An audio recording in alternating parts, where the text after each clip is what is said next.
మనతో ఉన్నారు. ప్రస్తుతం ఏదైతే యొక్క ఎన్నికలకు సంబంధించి అన్ని విషయాలను కూడా సమగ్రంగా చెప్పగలిగినటువంటి అనుభవం కలిగినటువంటి ప్రొఫెసర్ డిఏఆర్ సుబ్రహ్మణ్యం గారు ఆంధ్రప్రదేశ్ నవ్యాంధ్ర ఇంటలెక్చువల్స్ ఫోరం చైర్మన్గా ఉన్నారు. ప్రస్తుతం సార్తో మనం మాట్లాడదాం. సార్ చెప్పండి, ప్రస్తుతం ఏదైతే అరకు పార్లమెంట్ మనం తీసుకుంటే ఆ పార్లమెంట్ స్థానంలో ఉన్న అసెంబ్లీ స్థానాల పరిస్థితి ఏంటి, అక్కడ ఉన్నటువంటి ఏదైతే రేపు జరగబోయేటటువంటి ఎన్నికలకు ప్రధానమైనటువంటి టీడీపీ అలాగే జనసేన పొత్తుకు సంబంధించి కావచ్చు, వైసీపీకి సంబంధించి కావచ్చు, ఏం చెప్పుకోవచ్చు? తర్వాత నియోజకవర్గం కురుపాం, ఇది కూడా ఎస్టీ నియోజకవర్గమే.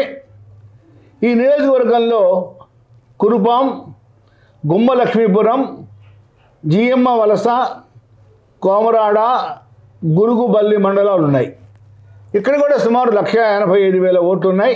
ఇక్కడ సవర, జాతాపు ఈ 2 తెగలు ఎక్కువగా ఉంటాయి. ఎస్సీలు కూడా వారిద్దరి తర్వాత ఎక్కువగానే ఉంటారు. అయితే రాజకీయంగా ఇక్కడ క్షత్రియులు ఎక్కువ ఆధిపత్యాన్ని ప్రదర్శిస్తూ ఉంటారు. ప్రస్తుతం పాముల పుష్పశ్రీవాణి ఎమ్మెల్యేగా ఉన్నారు. ఆవిడ డిప్యూటీ సీఎంగా కూడా ఉన్నారు, ట్రైబల్ వెల్ఫేర్ మినిస్టర్గా కూడా ఉన్నారు.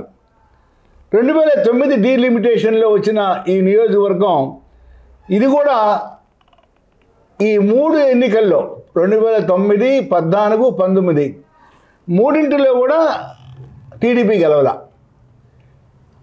2009లో కాంగ్రెస్ గెలిస్తే 2014, 2019 ఈ 2 ఎన్నికల్లో కూడా శ్రీవాణి గారే గెలిచారు. 2019 ఎన్నికల్లో శ్రీవాణి గారు 26,600 ఓట్ల మెజారిటీతో గెలిచారు. ఇక్కడ 2019లో జనసేన సిపిఎం అలయన్స్లో సిపిఎం పోటీ చేసింది. సిపిఎంకి కేవలం 8,600 ఓట్లు మాత్రమే వచ్చాయి. బీజేపీకి 4,000 ఓట్లు వచ్చాయి. ఇక్కడ అంటే 26,000 ఆవిడ మెజారిటీ. ఇక్కడ సిపిఎంకి 8,000 ఓట్ల మెజారిటీ మాత్రమే, 8,000 ఓట్లు మాత్రమే వచ్చాయి. అంటే ఇది కొద్దిగా టఫ్గా ఉండే నియోజకవర్గమే. అంటే ఇప్పుడు 2024 ఎన్నికలకి జనసేన, టీడీపీ కలిసి కంటెస్ట్ చేయబోతున్నాయి. దానికి తోడు కమ్యూనిస్టుల ఓట్లు కనుక టీడీపీకి వెళ్ళగలిగితే లేదా కమ్యూనిస్టులు కంటెస్ట్ చేయకుండా ఉంటే టీడీపీ గెలవడానికి కొద్ది గొప్ప అవకాశం ఉన్న నియోజకవర్గం. అయితే కొద్దిగా టఫ్గా ఉండే నియోజకవర్గమే. ఒకవేళ కాంగ్రెస్ కనుక కమ్యూనిస్టులతోటి అలయన్స్ ఫార్మ్ అయ్యి ఇక్కడ కాంగ్రెస్ కానీ కమ్యూనిస్టులు కానీ కంటెస్ట్ చేస్తే వాళ్ళు వైఎస్ఆర్ కాంగ్రెస్ ఓట్లని కొద్దిగా చీల్చేదానికి అవకాశం ఉంది. ఈ నియోజకవర్గంలో కాంగ్రెస్ ఎక్కువగా ఓట్లు చీల్చేదానికి అవకాశం ఉన్న నియోజకవర్గం కాదు. కేవలం కమ్యూనిస్టులు మాత్రమే కొద్ది గొప్ప ప్రభావితం చేయగలరు. అయితే మొత్తం మీద ఈ నియోజకవర్గం కూడా కొద్దిగా వైఎస్ఆర్ కాంగ్రెస్కే అనుకూలంగా ఉండే నియోజకవర్గం. 3వ నియోజకవర్గం పార్వతీపురం, ఇది ఎస్సీ నియోజకవర్గం. ఈ 7 నియోజకవర్గాల్లో ఇది ఒక్కటే ఎస్సీ నియోజకవర్గం. మిగిలిన 6 కూడా ఎస్టీ నియోజకవర్గాలే.